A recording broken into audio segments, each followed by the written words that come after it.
Hi, it's John Mitchell, Mayor of New Bedford, and this is another installment of the Mayor's Weekly Update. So our focus right now is on getting as many people vaccinated as possible. Cases have dropped. We're averaging about 5 new cases a day, the city is, and the positive rate is around 2% or so, so both much lower than where they were just a couple of months ago. But now we know that some of the drop is attributable to the change in seasons, and we don't want to risk a resurgence at some later point, especially here where vaccination rates have remained relatively low. So we want to get everybody a chance to get their shots who are inclined to get one, and that is through a number of different ways. We want to make this easy.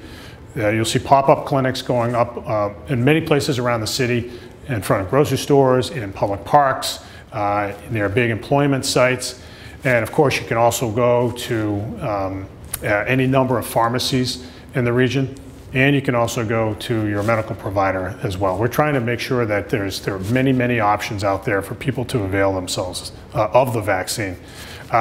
And as we know, it's a safe vaccine, it's effective, and it does explain why in large part, why the virus has gone away and is going away, but we want to get there. So, and again, for those who have some apprehension about the vaccine, I'm not about to second guess that. You should just talk to your doctor about it. You trust your doctor to prescribe other medications for you, and you can make up your mind after talking to your doctor. But for everyone else, we're making it available, and so keep an eye out for those clinics. It just takes a few minutes, and of course we have those incentives out there.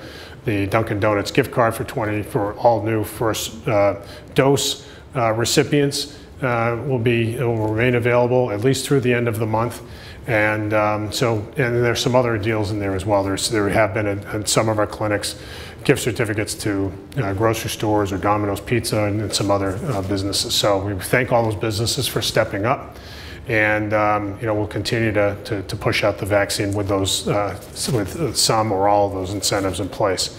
The other thing I just want to say is that things are opening up. There aren't many restrictions left out there.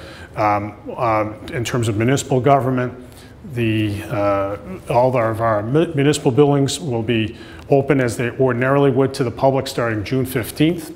And then we still have a mask wearing requirement in the public spaces in those buildings through the end of the month.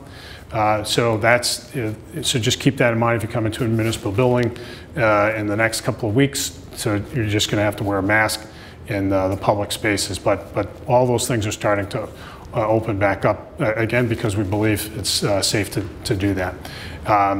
Otherwise, we just have to continue to keep in mind that the virus hasn't gone away entirely. We had another death this week from COVID, so it's not as though we're done with things. We still have to make sure that as many people as possible are getting their shots, and that we're taking precautions where necessary. So with all that, this has been the Mayor's Weekly Update. We'll see you next week.